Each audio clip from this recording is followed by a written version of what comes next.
Cuando la gente empieza a morir en la guillotina durante la Revolución Liberal Francesa, para muchas personas hay demasiado caos en la sociedad. Y ahí surge esta ideología que defiende la tradición, la estabilidad social y el orden como base del progreso. Hablemos sobre el conservadurismo. Bienvenidos a este episodio de Bibliotequeando. Les habla su anfitrión Ricardo Lugo, @Bibliotequeando en las redes. Este es un podcast sobre literatura, política, cultura. Aprendemos sobre estos temas, todo a través de las grandes mentes, las grandes plumas, de los grandes escritores que nos regalan los libros. Pueden aprender mucho más sobre este concepto en YouTube, en el club de Patreon, donde leemos y discutimos un libro mensualmente. También discutiremos estos temas políticos en el mes de noviembre. Y por supuesto el blog. Y no se les olvide concursar en la competencia de microrelatos, donde puedes enviar gratis y tener la oportunidad de ganarte $100 gracias a Busca Libre. Toda la información en el enlace del podcast o en la biografía de Instagram. Así que arrancamos con este episodio, que va a ser el segundo de esta serie de 4 ideologías políticas, las 4 ideologías políticas más poderosas del mundo moderno: el liberalismo, conservadurismo, nacionalismo y socialismo. En ese orden, porque ese fue el orden cronológico en la que aparecieron en el mundo. Y el episodio anterior, como pueden ver, fue el episodio del liberalismo. Va a tener el mismo formato los siguientes episodios. Vamos a hablar primero de la historia de estas ideas, cuáles fueron las causas de las ideas, y después los conceptos, los grandes pensadores, y por último las críticas, y después ya al final, el último 3% del episodio va a ser, digamos, yo agregándole mi toque, porque todo lo que yo cuento en el episodio es basado en fuentes, en libros que yo leí durante estos meses preparando esta serie. Después yo le agregaré mi humilde opinión, que ustedes me han pedido, que como yo dije en el episodio anterior, después de escuchar las grandes mentes, ¿para qué me quieren escuchar a mí? Pero la gente me lo ha pedido con cierta frecuencia, por lo tanto les debo por lo menos un toque de sabor personal en cada episodio. Que me parece muy curioso esta serie, porque el liberalismo, después me di cuenta, yo acabo de hablar del capitalismo, del aborto, de una mujer que tuvo sexo con 100 hombres en 14 horas. Aún así, ese va a ser el episodio para mí menos polémico de los 4, porque creo que hay más personas en el mundo que tienen un odio más fuerte hacia las siguientes 3 ideas, especialmente las últimas 2, nacionalismo y socialismo. Pero el conservadurismo es uno que también la gente le tiene mucho rechazo. Entonces veremos cómo van estos episodios. Recuerden nuevamente, todo esto es sacado de las mentes de grandes escritores. En este caso, vamos a hablar de Thomas Sowell, de John Mearsheimer, Russell Kirk, Edmund Burke, uno de los grandes filósofos del conservadurismo, el significado del conservadurismo de parte de Roger Scruton, la mente conservadora, distintos libros, distintos ensayos que leí para poder entrar y preparar este episodio. Nuevamente, parte de mi meta es separar el ruido de la política de lo que en verdad es un concepto conservador. El que se identifica como conservador, ¿en verdad está siendo conservador? ¿O está siendo en verdad nacionalista o fascista? El que decimos que está siendo nacionalista y fascista, ¿en verdad está siendo nacionalista y fascista? ¿En verdad que capaz solamente está siendo conservador? Y eso es bueno, eso es malo. Repito, ustedes deciden, ¿no? Pero el punto es entender esas diferencias, eliminar un poco la bulla que hay afuera. Pero comencemos explicando la historia del origen de esta idea. Recordemos que estamos en Europa durante la Revolución Liberal. Lo hablamos en el episodio pasado. Pero básicamente Europa está temblando, las monarquías están temblando, la aristocracia, el feudalismo está temblando, porque los liberales están entrando al poder. Quieren gobierno representado por el pueblo, se va a acabar esta estructura actual, le están cortando la cabeza literalmente al rey Luis XVI, pero también le cortan la cabeza a distintas personas que formaban parte de la corte, de la aristocracia, de los feudos. Mucha gente está pagando el precio, hay mucha agitación social. La Revolución Francesa dura 11 años, pero en un periodo de 11 meses, que se le llamó el periodo del terror, 300.000 sospechosos fueron arrestados, 17.000 fueron ejecutados oficialmente, que sepamos, y 10.000 murieron en prisión o sin juicio. Y no me refiero a personas perseguidas, asesinadas por la corona. Estoy hablando que los revolucionarios, los liberales, cuando los liberales toman el poder, este fue el costo. Ellos tomaron a personas, no solamente que formaban parte de los sistemas de poder, sino personas también comunes y corrientes. Si alguien los asignaba, los declaraba como enemigos de la revolución, o si alguien no estaba totalmente convencido de la idea de la revolución, eran por lo tanto enemigos de la revolución y podían ser castigados. Muy parecido quizás a los tribunales revolucionarios de la Unión Soviética, muy parecido también, según muchos historiadores, a la Inquisición. Entonces, cualquier persona que tuviera cualquier indicio que se desvió de la ortodoxia de la revolución, bueno, podía pagar el precio, y ahí es cuando la guillotina, la famosa guillotina, se convierte en este símbolo universal del mal o del miedo, porque hay ejecuciones en masa, represión política extrema, Se estima que 1 millón de personas fallecen durante este periodo de 11 años, durante la Revolución. En una sola guerra civil, en Vendée, en Francia, se estiman 170.000 civiles que fallecieron. Balazos, apuñalados, ahogados, la guillotina. Había terror, había mucho terror en Francia. El propio Robespierre, que era uno de los revolucionarios de esta idea, también fue castigado, fue asesinado. Así que mucha gente que apoyaba esta idea, los propios personas que eran miembros de la idea liberal, empiezan a darse cuenta de las consecuencias de esta revolución. Y en ese caos surge esta idea del conservadurismo, lo que decimos hoy en día ser conservador, porque se formaliza como idea política, tanto social como económica, con esta meta de ejercer una llamada de una vuelta a la estabilidad al orden tradicional, que era irónico porque los conservadores estaban siendo derrotados, el orden tradicional había sido derrotado cuando vemos la revolución liberal sucediendo, pero resucitan con esta idea de ser un movimiento anti-revolución. Y esto es importante porque aquí en este punto de la Revolución Francesa es cuando empieza este concepto de izquierda-derecha.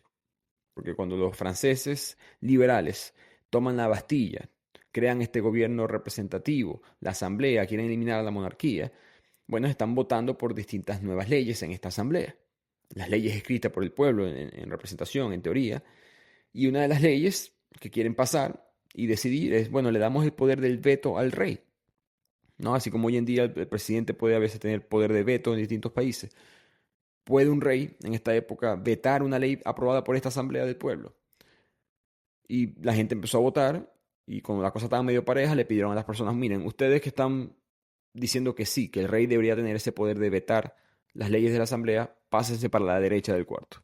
Y los que no, pásense para la izquierda del cuarto. Entonces, la derecha, izquierda, los periódicos empezaron a reportar el voto como derecha, izquierda, y con el tiempo se crea esta idea de derecha, los que quieren mantener algún tipo de estructura del pasado, en este caso el poder del veto de un rey, el poder de la monarquía, y los que querían simplemente derrumbar todo lo que tenía que ver con el pasado eran los de la izquierda, los de la Revolución Francesa, los liberales. Entonces ahí empieza un poco esa confusión de términos, que, repito, hace mucho ruido hoy en día. Pero el punto es que los conservadores empiezan a hacerse esas preguntas. ¿De verdad queremos destruir todas estas instituciones, estas tradiciones, todo el orden social existente?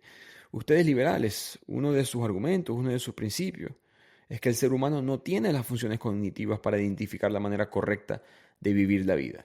¿No? Ese principio del liberalismo, que dice, nadie te puede decir cuál es la mejor manera de vivir tu propia vida. Que se traduce a que no me puedes decir qué religión tengo que seguir, qué tengo que hacer yo con mi propio cuerpo y otros ejemplos. Entonces el conservador empezó a decir, ok, liberal, si eso es así, entonces vos tampoco sabéis. No, vos tampoco podés reestructurar la sociedad desde allá arriba con un intelecto para reorganizarla de la manera correcta. Y ahí empieza ese choque entre liberales y conservadores. Muchos de estos conservadores en verdad formaban parte de la Revolución Francesa y empiezan a recular durante la misma. Empiezan a alejarse de la revolución por un fenómeno bastante curioso que consiguen en esta investigación. A mí me llamó mucho la atención, quisiera saber la opinión de ustedes. Cuando la revolución liberal llega, bueno, ya sabemos los cambios drásticos, radicales, eliminar la corona, la aristocracia, nuevo orden social.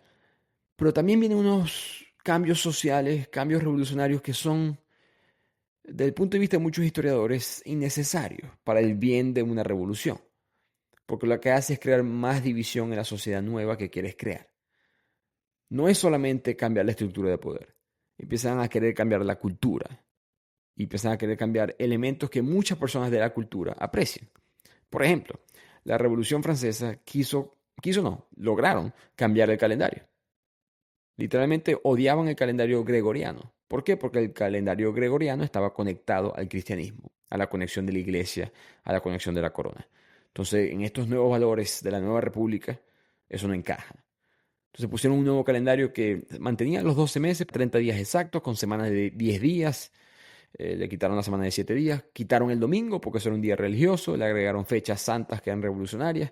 Para sorpresa de nadie, a mucha gente no le gustó esos cambios, por supuesto. En distintas zonas, las rurales principalmente, donde estaba más, digamos, la fábrica de la creencia conservadora, de la creencia de las costumbres, antes de que se identificara como conservador. Eso no gustó, ¿no? Y eso muestra un fenómeno interesante para mí, ¿no? De que a veces la gente o los conservadores y principios conservadores no surgen por los cambios principales en cuanto a economía, política, sino por estos cambios pequeños que la gente se siente totalmente atacada en el diario. Otro cambio que hicieron, que también fue bastante extraño, fue básicamente crear una religión secular, una religión al culto científico. Tomaron las iglesias, tomaron las catedrales y las establecieron como cultos del orden racional científico. Y tenían celebraciones parecidas a las católicas, pero en cuanto a celebrar la ciencia y los pensadores racionales, era una sustitución de la religión que la habían eliminado, como algo oficial por lo menos, con la separación de iglesia y Estado. Pero ahora vamos a adorar a este pensamiento liberal con el toque científico. Y para muchas personas eso sonó, en los reportes históricos se notan distintos conservadores opinando que eso era forzado, que se sentía falso y que no estamos haciendo en verdad un cambio, lo que estamos es sustituyendo una adoración por otra. Todas esas cosas, pequeños detalles como ese empezaron a suceder. Todo para con Napoleón. Napoleón después llega, que a veces mucha gente confunde la Revolución Francesa con Napoleón. Napoleón después, él tiene un papel complicado con esta revolución. En verdad, él frena, él pone freno a la revolución, él no restaura los conceptos anteriores, pero sí pone orden y trae cierta estabilidad de nuevo a Francia. Y un dato curioso que las personas que me escuchan venezolanas, cuando Napoleón es coronado, Simón Bolívar estaba ahí presente. Bolívar, por supuesto, el libertador de Venezuela, el libertador después más adelante de Colombia, Ecuador, Bolivia, Perú y Panamá, porque Panamá en ese punto era parte de Colombia. Pero Bolívar no le gustaba a Napoleón. Para él Napoleón Bonaparte era un tirano, era un enemigo de la libertad. En parte Bolívar tomó muchos de estos principios liberales, ¿no? Para después buscar esta nación independiente. Hablaremos más sobre eso en el episodio del nacionalismo la próxima semana. Pero cito las palabras exactas de Simón Bolívar.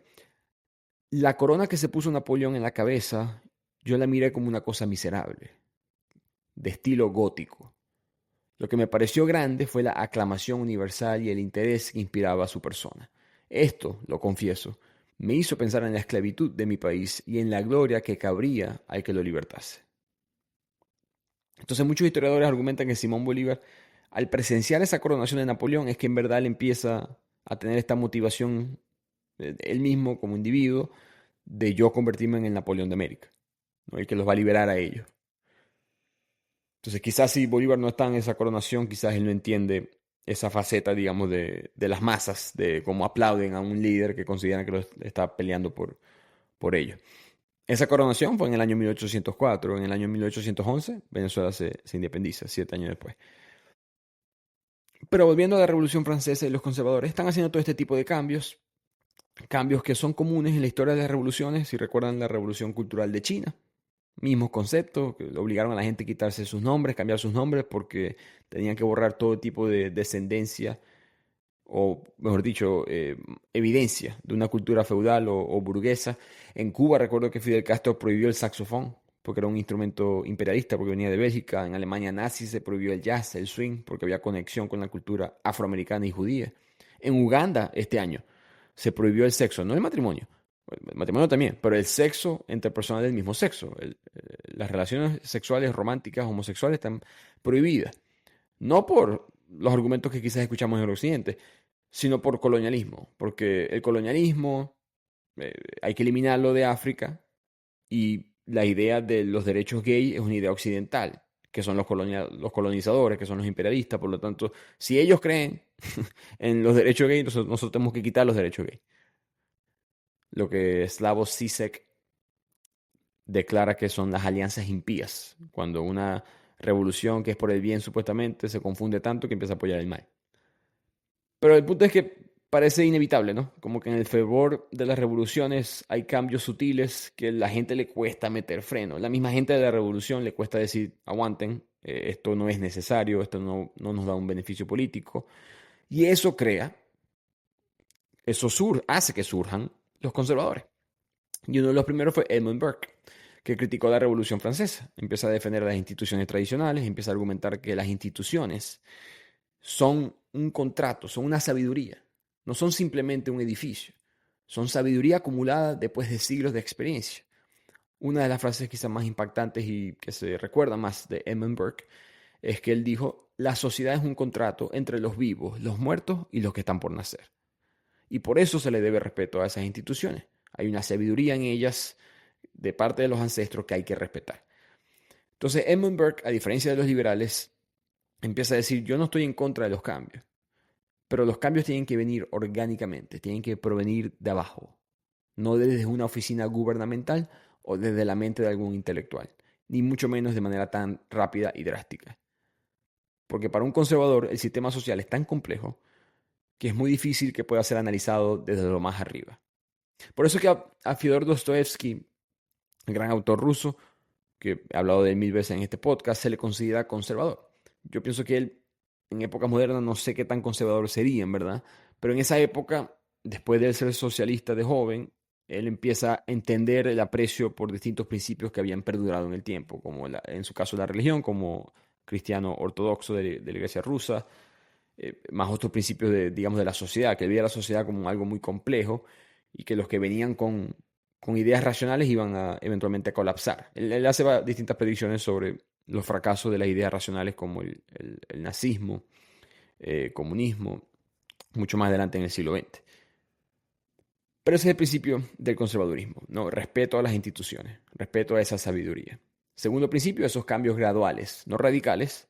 Y tercer principio es que ellos no creen en una sociedad utópica perfecta, ellos admiten sus defectos. Sí, hay desigualdad, sí, hay distintas jerarquías sociales, pero eso es por el orden, por el bien de la comunidad. Que nos lleva al cuarto principio, que es un poco olvidado, que el conservadurismo es más comunitario. El liberalismo, como hablamos en el episodio anterior, es individualista. Entonces, el conservador no le importa mucho, voy repito, dicha desigualdad porque ellos ven la sociedad como una entidad. Ellos no ven a los individuos como una parte independiente. Ellos ven todo como una máquina y todo el mundo es una pieza en la máquina. El liberal todo lo opuesto. Recordemos a John Locke, ¿no? Con el concepto de contrato social. La sociedad te debe a ti evidencia de que este contrato social es correcto. El conservador te dice lo opuesto. Tú, liberal, tienes que darme evidencia a mí de que este cambio o esta idea en verdad es beneficioso para la sociedad, no al revés. No sé si recuerdan el episodio 108 del podcast, que fue sobre un libro de Ted Chiang que se llama Exhalación. Dentro de ese libro hay un cuento que se llama La verdad del hecho, la verdad del sentimiento, que era una tribu africana que no aceptaba la palabra escrita, no tenía la palabra escrita. Ya había misioneros cristianos europeos que por supuesto tenían la palabra escrita.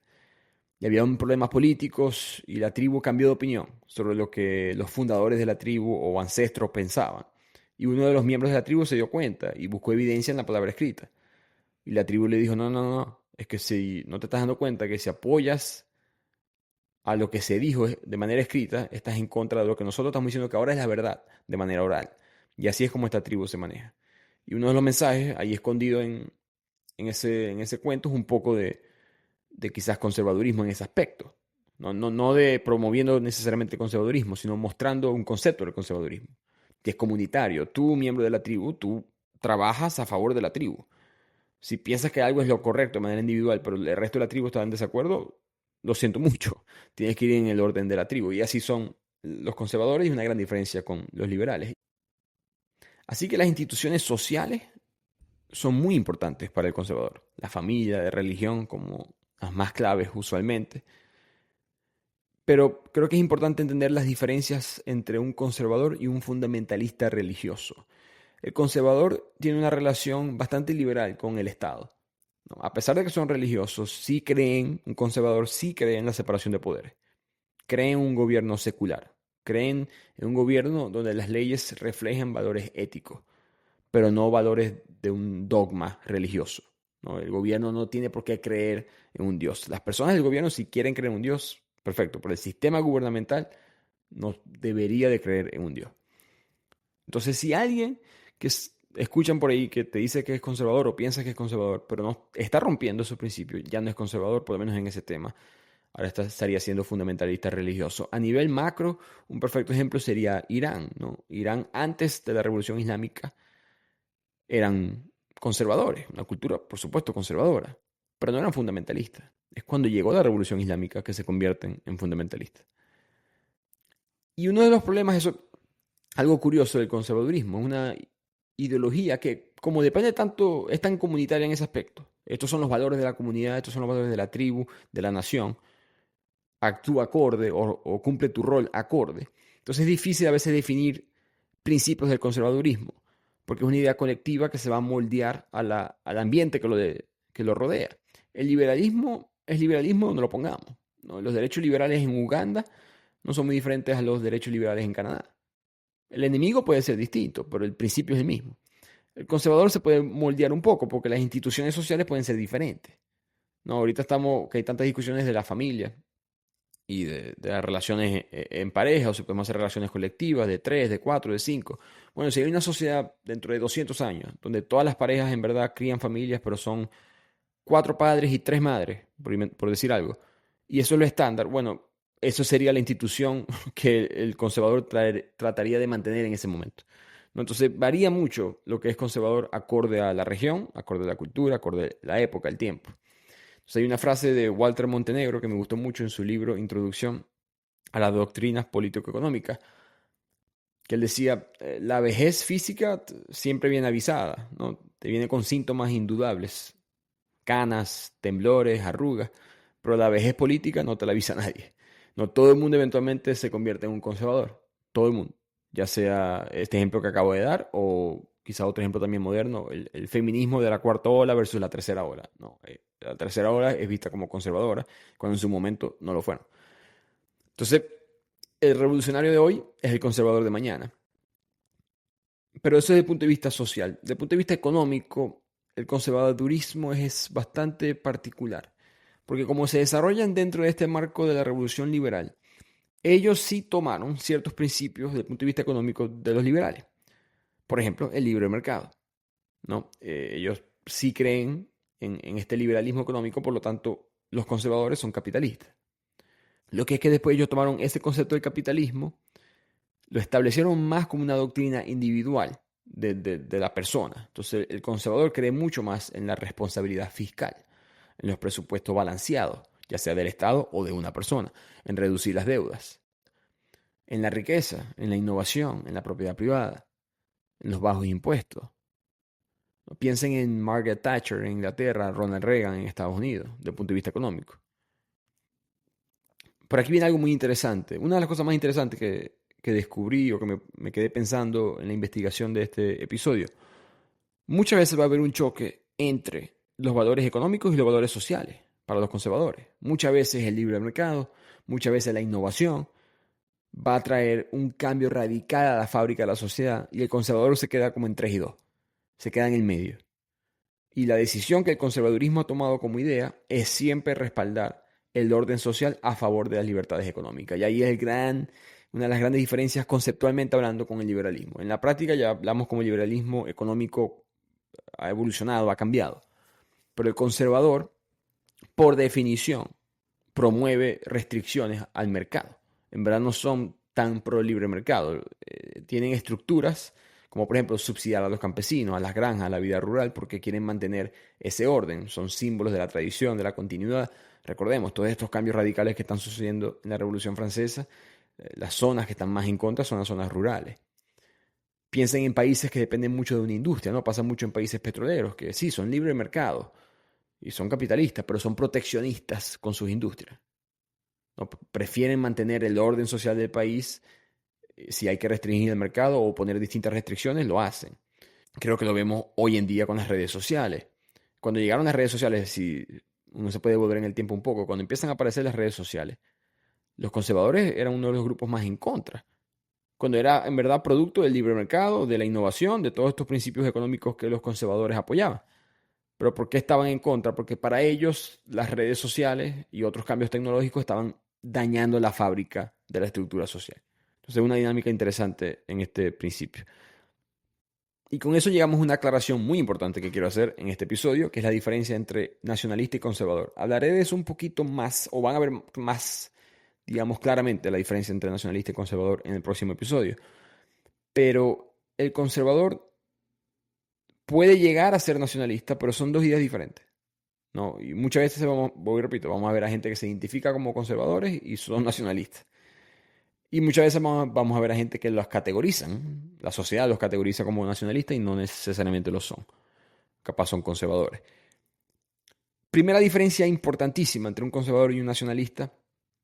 El conservador es cauteloso. Recordemos, cambios graduales, de abajo hacia arriba. El nacionalista no.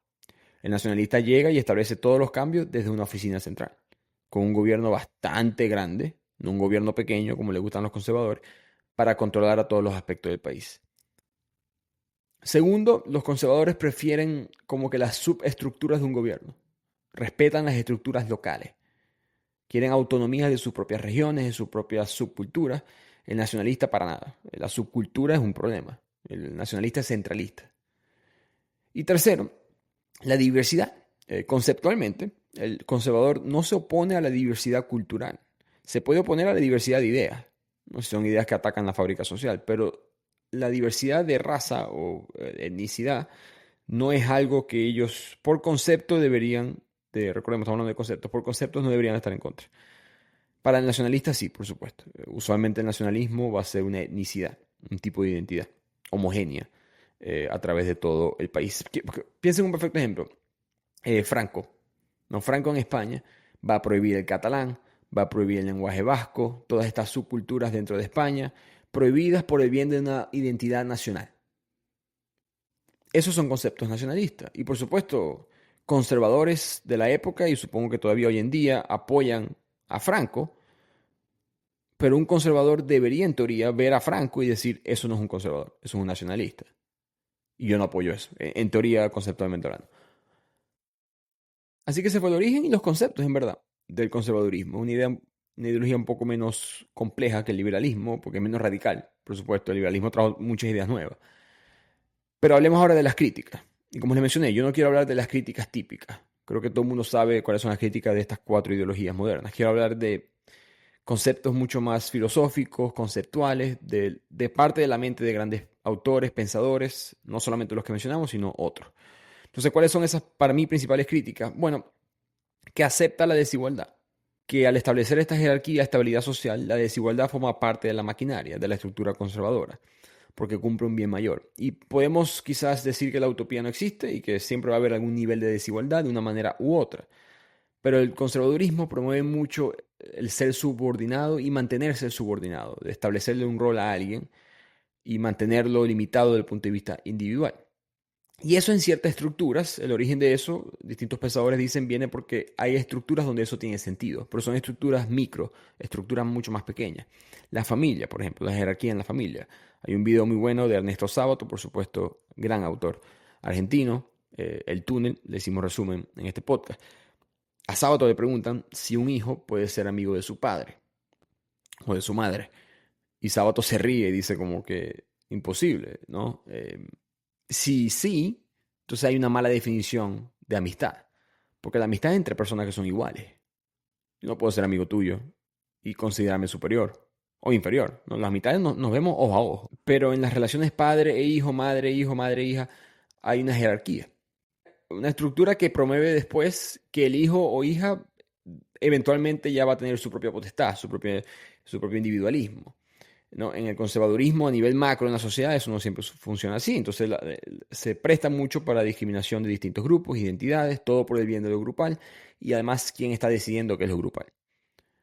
Por eso que Bertrand Russell, el gran filósofo, por supuesto, argumentó que el conservadurismo es una falacia en la lógica, porque estas instituciones que ellos glorifican, hay un grupo pequeño que está decidiendo, por mucho que la mayoría esté de acuerdo, es un grupo pequeño que está decidiendo cuáles son esas estructuras sociales, uno, pero dos, el hecho que algo tenga sabiduría, que haya existido por tanto tiempo, no implica que sea justo o bueno. La esclavitud también duró mucho tiempo. Las sociedades patriarcales desde el día cero, probablemente. Los imperios, las guerras, no podemos asumir porque algo ha durado mucho tiempo en el mundo. Esa conversación, como dijo Edmund Burke, entre los muertos, los vivos y los que están por venir, no significa que eso sea algo valioso de mantener. Otro argumento muy bueno es John Stuart Mill, uno de esos liberales de la revolución, que él decía el conservadurismo tiene ceguera, porque quieren perpetuar abuso e injusticia a favor de la tradición. Tienen que entender los conservadores que nosotros los liberales no nos importan las estructuras establecidas, es irrelevante. Para nosotros el individuo es el que promueve el progreso social o económico. Y creo que eso explica mucho del mundo moderno. Esta parte sí va a ser mi opinión, por si acaso. Paréntesis aquí. Yo a cada rato veo protestas en Europa. El otro día vi protestas sobre desigualdad en Islandia. Y yo, Islandia, desigualdad, yo en mi mente, ¿no? De tercermundista, supongo. Yo como que, ¿qué derechos no tienen ustedes? Y por supuesto, el pueblo islandés tiene todo el derecho de quejarse de su gobierno en caso de que sientan que sus derechos están siendo violados o que hay problemas en la sociedad. Perfecto. Pero yo creo que, puedo estar equivocado, esto puede ser yo personalmente, pero siento que nosotros, latinoamericanos, he hablado con africanos que sienten lo mismo, como que los europeos y los gringos, esta gente sí se queja, ¿no? Como que siempre se están quejando. Y creo que en parte es por esto, lo que dijo John Stuart Mill, son sociedades liberales, son sociedades que dicen, es irrelevante el orden que ya esté establecido, no importa si estamos estables, lo que importa es si vemos algo donde el individuo está siendo reprimido, un derecho que sentimos que está siendo eliminado o reducido, nosotros nos vamos a alzar por principios liberales. Y culturas más conservadoras, como, bueno, Latinoamérica, África, a nivel general, por supuesto, no todos, pero en promedio, pueden ser quizás menos conflictivas, más conformistas con el status quo moderno. Esas cosas cambian, por supuesto, son cosas culturales, pero creo que viene de ahí, del liberal y conservador, de esa lucha entre los dos. Cierro paréntesis, volvamos a la idea de estos grandes pensadores. Otra crítica muy buena es la falacia de la edad de oro, que es algo muy común en el ser humano, no solamente en la política, pero habla de que siempre se mira al pasado de una manera romántica, idealizada. Se omite o se minimiza los defectos del pasado. ¿No? Como que en verdad no habían cosas del sistema anterior que habían que reparar. ¿No? Esta revolución no sucedió por nada. Algo queríamos cambiar y podemos debatir si la revolución o el cambio que se está haciendo ahora es correcto o incorrecto. Pero no me hables del pasado como si fuera una Narnia o una utopía que nunca existió.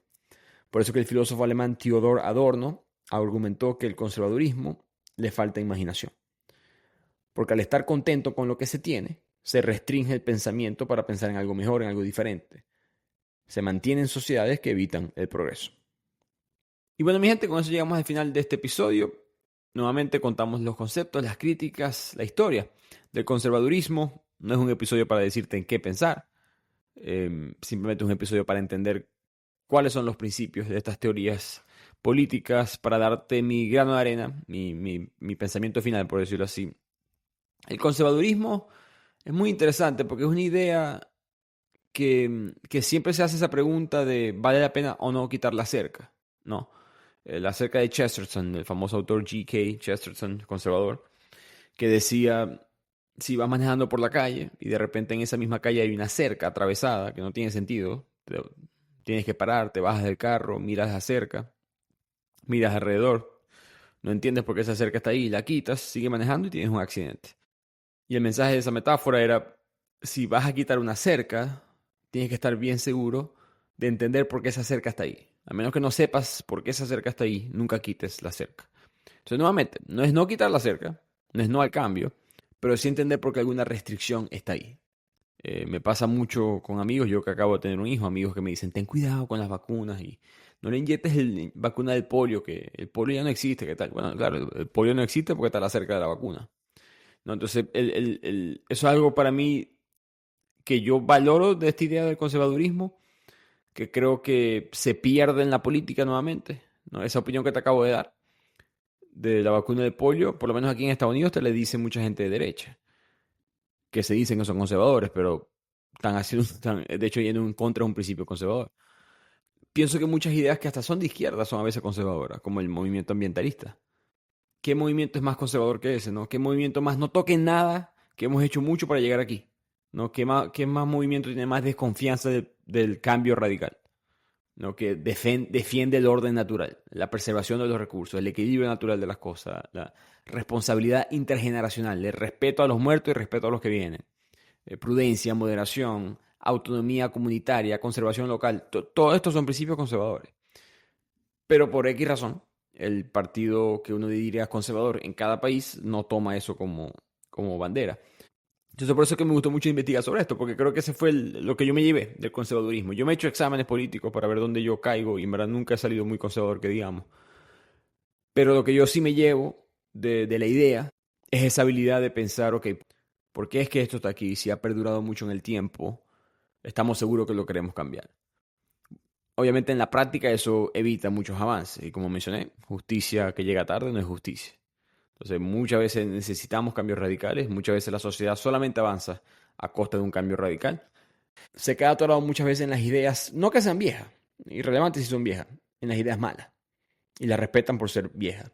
Ponen el peso del tiempo por encima de lo correcto. Y eso, por supuesto, creo que es perjudicial para la sociedad. Pero digamos que esa es la enseñanza. En el liberalismo, la enseñanza principal fue el individuo. En el caso del conservadurismo, lo que me llevo como mensaje principal de esta ideología es este concepto de el tiempo. Que hay una cierta verdad, una cierta sabiduría del tiempo y que quizás nosotros en el presente no la podemos ver. En parte por eso que Fyodor Dostoevsky, autor ruso, es categorizado como uno de los grandes autores del conservadurismo. Yo no lo categorizo como conservador hoy en día, pero tenía esa mentalidad. Así que pienso que esa es la enseñanza principal del conservadurismo y acorde al ambiente en el cual se presente, va a respetar distintas instituciones. Bastante moldeable en ese aspecto. Es difícil definir qué es un conservador con consistencia a través del tiempo. Mucho más fácil para las otras 3 ideas que vamos a ver. Y con eso, los invito a que se preparen un traguito, que se sientan en buena vibra para los 2 episodios que vienen, porque van a ser extremadamente interesantes. Por supuesto, polémicos, son las ideas más probablemente más intensas en el lenguaje político de hoy en día, nacionalismo y socialismo. Pero creo, como voy y repito, todo el mundo tiene un porcentaje de todas estas 4 ideas. Y todo el mundo va a salir al mundo real y se va a dar cuenta que hay muchas cosas que nos están etiquetando con estos nombres de liberalismo, nacionalismo, socialismo, conservadurismo, cuando en verdad quizás lo son o quizás no lo son. El punto es que puedan decidir por ustedes mismos. Así que los veo en la próxima semana con el nacionalismo.